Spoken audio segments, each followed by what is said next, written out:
आपकी आपकी योजना क्या है? आप तो जो मिले, प्रॉफिट मेकिंग है बेचो, लॉस मेकिंग है बेचो, थोड़ा कम प्रॉफिट वाला है बेचो। आपका कोई मॉडल ही नहीं है, ना आपकी कोई सोच है, ना आप इन चीजों के बारे में डिस्कस करते हो पार्लियामेंट में आके। अचानक से लिस्ट आती है, माननीय राजीव शुक्ला जी ने आपको बताया कि अचानक से आज न्यूज आ गई कि अब प्रॉफिट मेकिंग भी बेच देंगे।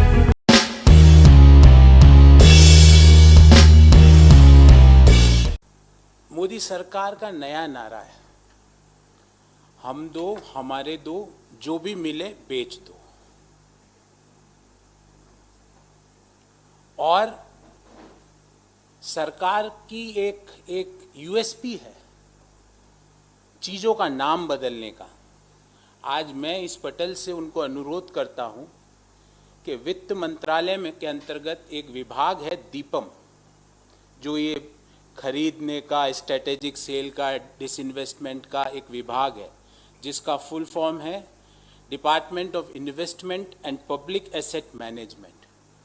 मैं उनसे अनुरोध करता हूं कि इसका नाम कर दीजिए डीडीपीएम, दीपम से DDPM, distress privatisation drive management department. मैं उनसे ये अनुरोध करता हूं कि जिस तरह से आप डिस्ट्रेस सेल कर रहे हो, और ध्यान रखो मित्रों, ये डिसइन्वेस्टमेंट नहीं है, इसको डिस्ट्रेस सेल कहेंगे, क्योंकि डिसइन्वेस्टमेंट हमेशा स्ट्रेटेजिक होता है। डिसइन्वेस्टमेंट में 100% चाबी के साथ सारी चीजें किसी व्यक्ति के हवाले नहीं की जाती है। ये डिस्ट्रेस प्राइवेटाइजेशन ड्राइव है। और ये कौन खरीदेगा ये संपत्तियां, इसको मुझे देश को बताने की जरूरत नहीं है, क्योंकि हमारे सभ्यता में पंच महाभूत है, आकाश, अग्नि, पृथ्वी, जल और वायु। पंच महाभूत में जो भी बिके, भले ही वो हवाई अड्डे हो, किसने खरीदे देश जानता है। भले ही वो कोल के, क्योंकि अग्नि कोल की माइंस हो, यहां से लेके ऑस्ट्रेलिया तक किसने खरीदी देश जानता है। भले ही वो आकाश में उड़ने वाले हवाई जहाज की कंपनियां हो, कौन चला रहे हैं, किनके पास मेजॉरिटी शेयर है, देश जानता है।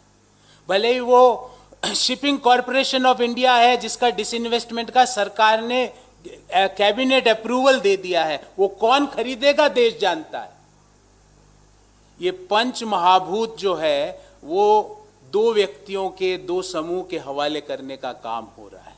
और इसको समझने के लिए मैं थोड़ा सा आपको एक इकोनॉमिक बैकग्राउंड देता हूं। इकोनॉमिक बैकग्राउंड ये है कि कोविड-19 से पहले हमारी इकोनॉमी कंटिन्यूअसली जीडीपी नीचे गिर रही थी। बेरोजगारी की दर 45 साल की, कोविड के पहले की बात बता रहा हूं, कोविड के बाद की नहीं बता रहा। बेरोजगारी दर 45 साल के सर्वोत्तम स्तर पे पहुंच चुकी थी। आज फरवरी 2021 का बेरोजगारी दर का आंकड़ा आया जो 6.9% है, जो फिर से बढ़ना चालू हो गया। जो तथाकथित जो लोगों ने और कई मंत्रियों ने कहा ना, V shaped recovery, V shaped recovery, ये वी शेप्ड नहीं है, ये के शेप्ड है। के का अर्थ हम आधे आए, आधे लोग अब ऊपर बढ़ेंगे। वो कौन लोग है? चुनिंदा लोग, जो हम दो हमारे दो, जो भी मिले बेच दो, जो वो खरीदेंगे वो ऊपर बढ़ेंगे। बाकी देश के जो आम लोग हैं, जो 135 करोड़ हिंदुस्तानी है, वो के शेप में नीचे जाएंगे।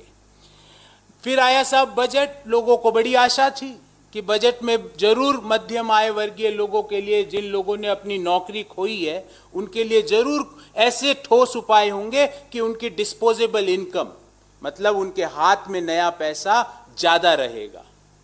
क्या एक भी ऐसा बजट में उपाय किया गया जिसमें मध्यम आय वर्गीय, जिसमें किसान, जिसमें मजदूर के हाथ में एक नया पैसा भी एक्स्ट्रा आ रहा है? हाँ, बजट में पहले 1 घंटे तक क्या उल्लेख हुआ वो भी बताता हूं।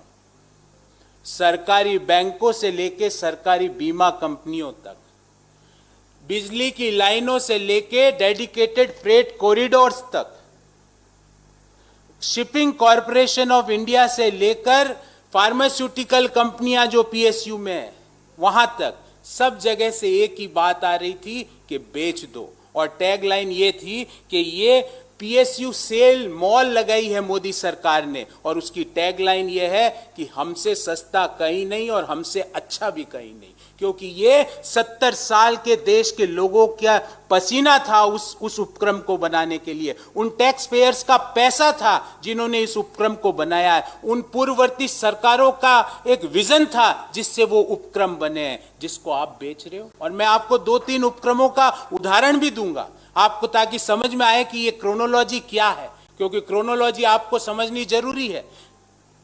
फिर साहब आगे इस चीज को आगे बढ़ाते हैं। डिसइन्वेस्टमेंट हमेशा किसके लिए होते हैं? डिसइन्वेस्टमेंट होते हैं कि भाई कोई नॉन स्ट्रेटेजिक एरिया में कोई ऑर्गेनाइजेशन है, उसको हम वैल्यू क्रिएट करने के लिए किया जाता है। जबकि 100% डिस्ट्रेस सेल क्यों किया जा रहा है? क्योंकि सरकार के पास आय के साधन का एक भी नया उपाय नहीं है। तो when you are having a shortage of getting the revenue, what you are doing? You are selling the PSUs which was created by hard work of crores of Indians, by the money of the taxpayers of the crores of Indians, by the vision of the previous governments. उसको आप बेच रहे हो क्योंकि आपके पास कोई साधन ही नहीं है, आपकी कोई विजन ही नहीं है। हमारी सभ्यता में मेरी जहां मेरी परवरिश हुई है, वहां हमारे माता पिता कहते थे, बेटा या तो पढ़ लिख ले, अच्छे से नौकरी कर ले, या बाप दादा की संपत्तियां बेच के अपना काम चलाना। ये वही सरकार है जिसका कोई रेवेन्यू जनरेशन का विजन नहीं है, जिसका रेवेन्यू का एक ही मॉडल है, या तो पेट्रोल डीजल पर एक्साइज ड्यूटी बढ़ाओ, जो कि कोई भी कर सकता है। आप क्यों नहीं indirect taxes, GST, direct taxes से कलेक्ट करते हैं मनी? क्योंकि आपने, जैसा राजीव शुक्ला साहब ने बताया कि नोटबंदी के बाद तालाबंदी का जो सफर हुआ, नोटबंदी से लेके तालाबंदी तक, उसमें आपने ऑर्गेनाइज सेक्टर हो या अनऑर्गेनाइज सेक्टर, दोनों को खत्म कर दिया। तो आपके पास आय का साधन ही नहीं है। ओनली दो साधन है आपके पास, या तो जो भी मिले उसे बेच दे, अथवा पेट्रोल डीजल पे एक्साइज ड्यूटी बढ़ाते जाओ। 800% डीजल पे बढ़ा दी, 250% से ज्यादा पेट्रोल पे बढ़ा दी एक्साइज ड्यूटी 2014 की तुलना में। अब मैं आपको इसको क्रोनोलॉजी को समझाता हूं और 2-3 इंपॉर्टेंट आंकड़े देता हूं। यूपीए 1 और 2 10 साल के कार्यकाल में टोटल डिसइन्वेस्टमेंट से या सेल ऑफ पीएसयू से 1,14,000 करोड़ रुपया एकत्रित हुआ। 1.14 लाख 10 साल में। मोदी सरकार के पहले साल का कारनामा सुनिए, 2,80,000 crore in the first 5 years of the Modi government. Last year they can't do anything because we were under the pandemic. तो मैं आपको सिर्फ 5 साल का ही आंकड़ा दे रहा हूं। 10 साल में 2,80,000 करोड़, 5 साल में 2,80,000 करोड़, और 10 साल में टोटल 1,14,000 करोड़ रुपया यूपीए 1 और 2 ने डिसइन्वेस्ट। मतलब उस समय भी नई योजनाएं आई थी साथियों, मनरेगा उसी समय आया था, उस समय भी रेवेन्यूज का संकट था, पर उस समय नेतृत्व कर रहे थे डॉक्टर मनमोहन सिंह जी, जिनके पास इकोनॉमी को कैसे ठीक कर रखना है, इकोनॉमीज के क्या रेवेन्यू के मॉडल होंगे, क्या फ्यूचर विजन होगा इंडियन इकोनॉमी का, वो उस समय वो एक्साइज ड्यूटी तेल पे बढ़ा के पैसा एकत्रित नहीं कर रहे थे। वो पिछले 50 साल में बने गए सार्वजनिक क्षेत्र के उपक्रमों को बेचकर पैसा इकट्ठा नहीं कर रहे थे, वो एक लॉन्ग टर्म विजन के साथ चल रहे थे। उस समय भी मिड डे मील के लिए पैसे की जरूरत होती थी, उस समय भी राइट टू फूड के लिए पैसों की जरूरत होती थी, पर उस समय की सरकार ने जो आज का जो रेवेन्यू का मॉडल है उसको यूज नहीं किया। फिर आप किनको बेच रहे हो? आपकी योजना क्या है? आप तो जो मिले, प्रॉफिट मेकिंग है बेचो, लॉस मेकिंग है बेचो, थोड़ा कम प्रॉफिट वाला है बेचो। आपका कोई मॉडल ही नहीं है, ना आपकी कोई सोच है, ना आप इन चीजों के बारे में डिस्कस करते हो पार्लियामेंट में आके। अचानक से लिस्ट आती है, माननीय राजीव शुक्ला जी ने आपको बताया, ये अचानक से आज न्यूज आ गई कि अब प्रॉफिट मेकिंग भी बेच देंगे, कभी बोले लॉस मेकिंग बेचेंगे। आपकी योजना क्या है? आपका लॉन्ग टर्म विजन क्या है? और ये पीएसयूज 5-6 साल में नहीं बने साथियों, इसमें हमारे बाप दादाओं का पसीना है, हमारे बाप दादाओं के टैक्स पेयर्स थे, वो उस समय उनका पैसा लगा हुआ है, और उन सरकारों का विजन है जिन्होंने इन पीएसयूज को बनाया है। चलो साहब आगे, अब मैं आपको इसको क्रोनोलॉजी समझाता हूं। यह भी समझना जरूरी है कि ये कैसे बेचते हैं। एलआईसी, भारतीय जीवन बीमा निगम, जिसके ऊपर एक आम हिंदुस्तानी का अटूट विश्वास है, आज भी है। लाइफ इंश्योरेंस कॉरपोरेशन में कौन पैसा लगाता है? एक मध्यम आय वर्गीय व्यक्ति, एक किसान अपने फ्यूचर को सुनिश्चित करने के लिए, एक मजदूर अपने बच्चों के फ्यूचर को सुनिश्चित करने के लिए यह विश्वास से पैसा लगाता है कि मेरे साथ कुछ अप्रिय घटना हो गई तो लाइफ इंश्योरेंस कॉरपोरेशन, भारत सरकार का उपक्रम, मेरे पीछे खड़ा रहेगा। अब उसको भी आपको डिसइन्वेस्टमेंट की, सेल की पूरी योजना चल रही है, उसके बारे में एक आंकड़ा देता हूं। टोटल 2014 से लेके 2019 के बीच लाइफ इंश्योरेंस कॉरपोरेशन, मतलब मोदी सरकार के पहले कार्यकाल में एलआईसी ने जो 6 इंडस्ट्रियल कंपनियां थी उसमें 10,70,000 करोड़ रुपए का निवेश किया। मतलब आजादी के बाद 2014 तक 10,70,000 का निवेश नहीं किया एलआईसी ने, ये 5 साल में 10,70,000 करोड़ का निवेश किया। कुछ तो प्राइवेट बैंक्स में किया, मुझे बताने की जरूरत नहीं है, यस बैंक में पैसा लगा दिया। क्यों भाई? एक और आंकड़ा सुनिएगा। 2014 तक एलआईसी का एनपीए, जिसको हम डूबत लोन्स कहते हैं, वो 1.5 से 2% से ज्यादा नहीं था। आज कितना है? आज है वो 8.17%। ये क्रोनोलॉजी समझिए। पहले एक टारगेट दिया जाता है कि अब टारगेट एलआईसी, पहले उसको वीक करो। क्यों वीक करो? ताकि वो औने पौने दामों में बिक सके। और कौन खरीदेंगे मुझे बताने की जरूरत नहीं है, देश जानता है। तो पहले एक सार्वजनिक सेक्टर की यूनिट को टारगेट किया जाता है, उसको फाइनेंशियली उसकी रीढ़ की हड्डी तोड़ी जाती है। उसका पैसा 10,70,000 करोड़ 2014 तक, जब से एलआईसी बना है, जब से 2014 तक 10,70,000 करोड़ का निवेश नहीं हुआ, पर 14 से 19 के बीच हो जाता है। 14 तक एलआईसी का एनपीए 1.5 से 2% से ज्यादा नहीं रहा, पर 14 से 19 के बीच 8.17% हो जाता है। अब उसको क्यों हुआ ये? क्योंकि ये क्रोनोलॉजी है। इसको पहले वीक करो, इसका वैल्यूएशन कम करो और फिर इसको डिस्ट्रेस सेल करो। ये मॉडल देश के लिए हितकारी नहीं हो सकता है। माननीय प्रधानमंत्री जी कहते हैं हमें बिजनेस में, government should not be in the business. अरे government should not be in the business, that is okay, but government should not be in the business of selling what was created by previous governments. Government business में नहीं है, कोई बात नहीं, पर government उस धंधे में भी नहीं रहनी चाहिए जिसमें वो अपना आजीविका, अपने पैसे पुरानी सरकारों ने जो स्थापित किया उसको बेच के अपना काम चला रही हो।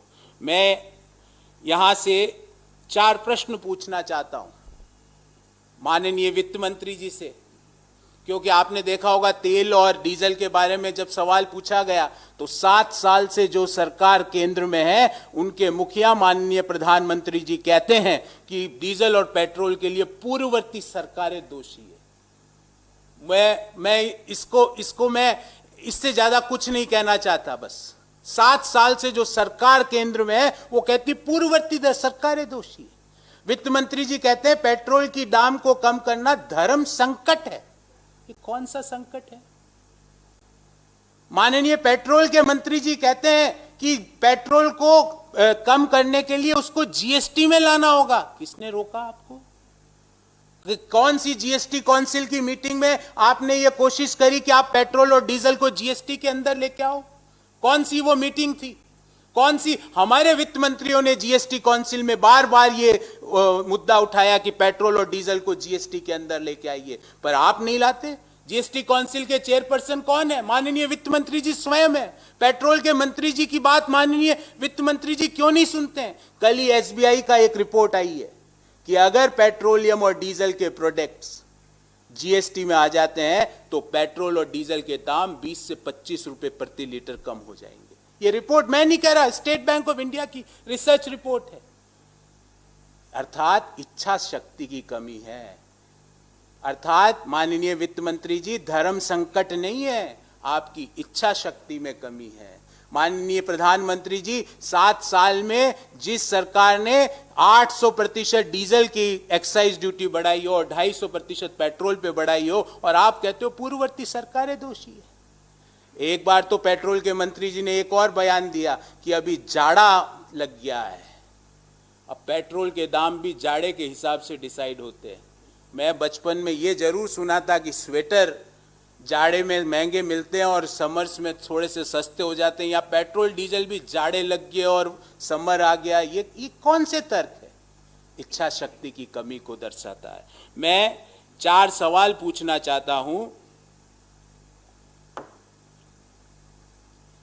क्या भारत सरकार डेलिबरेटली पीएसयूज को कमजोर करके उनको बेचने का काम कर रही है? क्योंकि मैंने तो आपको उदाहरण दिया है लाइफ इंश्योरेंस कॉरपोरेशन का। क्या, मेरा दूसरा प्रश्न है, क्या भारत सरकार के पास एक भी ऐसा रेवेन्यू मॉडल नहीं है इन दो के अलावा, पीएसयूज को बेचना और excise duty on petrol, diesel and LPG? कोई और रेवेन्यू मॉडल नहीं है आपके पास अपने खर्चों को निकालने का? मेरा तीसरा सवाल है, क्या पीएसयूज को बेचने से पहले लॉन्ग टर्म इंटरेस्ट को ध्यान रखा जाएगा कि नहीं? आप एलआईसी को बेच दोगे तो उन लोगों का क्या होगा, उन मध्यम आय वर्गीय लोगों का क्या होगा जिन्होंने एलआईसी में विश्वास के तहत अपना पैसा लगाया? और लास्ट बट नॉट लीस्ट, कि क्या सरकार सिर्फ एक एजेंडा के तहत डिस्ट्रेस सेल ड्राइव कर रही है, डिस्ट्रेस प्राइवेटाइजेशन डिपार्टमेंट मैनेजमेंट, जो मैंने डीपीडीएम नाम दिया था, क्या ये एक एजेंडा के तहत काम हो रहा है? जो एविडेंसेस हैं वो तो इसी और इशारा कर रही है। बहुत बहुत धन्यवाद साथियों।